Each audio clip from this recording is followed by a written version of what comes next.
bukur i madh. Edhe për me ju kthy pra pasoj që e kemi po, sidomos në zgjedhjet e fundit, është që kjo halo themi manipulim. Njerëzit po të hezitojnë me qujt vjedhje e votës, me qujt hajni, sidomos në Prizren. Çka ka ndodh, po partit realisht vjedhen mrena llojit vjedhin. Po ajo çka po më bën përshtypje është tendenca me relativizu. Me thonë, po përse gjithë është vjedh. E para, a është vjedh gjithë, prej përvojës uj, so është po, a? është vjedh, po jo në përmasa të tjere. Jo, qështu? Jo, asë një herë. Dhe më thonë, asë një herë. Mos të harrojmë që ka pas edhe gabime njerëzore. Sepse atu ndodhin. Gabimet njerëzore ndodhin, ka pas raste kur ka pas permutacione të numrave, në vend se me shkrujt 16 ka shkrujt 61. Dhe më thonë, kemi pas edhe si lloj raste. Mirë po, me përmasa të tilla, me 6.000 vota, me 5.000 vota, me 3.000 vota, tash s'po di sa, nuk du me dhonë shifra të gabushme, nuk ka pas, asë njëherë. Dhe me thonë asë njëherë, edhe asë njëherë nuk na ka ndodhë që pas rinumrimit me pas asë i lloj ndryshimi të votave. Ka pas, kanë lujt në shta, 3 vota, 5 vota, 4 vota, 10 vota. Dhe me thonë, këto kanë qenë ato shifra, po jo në këtë mënyrë. Çka duhet me ndodhë që me shku në një kuti në rinumrim, një komunë në rinumrim, a ka qenë vendimi duhun e para rinumrimi jashtë masiv në pas zgjedhjeve të vetorit, edhe e dyta, a ju duket që janë marrë do masa mu evitu që?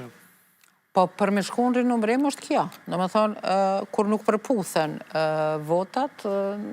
Këta thonë që është një dozë tolerancë, si me thonë... është plus minus, një, dy, kemi pas atë farë kufinin ku, deri ku është toleru, mirë po plus 6.000 jo, plus 2, plus 3, plus minus 1, minus 2, po, sepse thash, ka edhe gabime njerëzore të cilat i toleron. Mirë po sistemi nuk i duron atë numër aq të madh të dallimit në vota, dhe natyrisht që kjo është një prej arsyeve kryesore për çka shkon një kuti në rinumrim.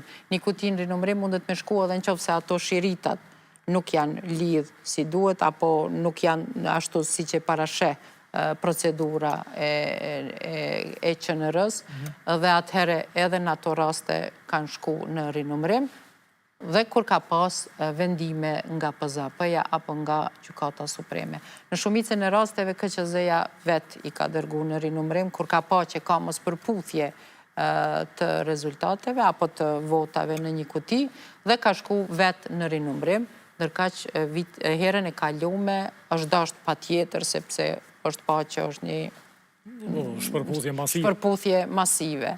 E tash, po flasim edhe për KQZ-n, jo veç për mënyrën çysh administroj procesin, po për ato kush administroj. U bo shumë diskutim i madh, një presidente edhe një ushtruese e detyrës patën telashe me formacion, me përbërje. Qysh është e mundshme që se dim kush duhet me shku në KQZ? A e dim veç? Jo, e dim. Të gjithë e dim, e kanë ditë gjithmonë, edhe kjo nuk është problem, as nuk është vështirë me e lexu, sepse edhe kushtetuta, edhe ligji për zgjedhje thojnë shumë qartë. Shkojnë grupet parlamentare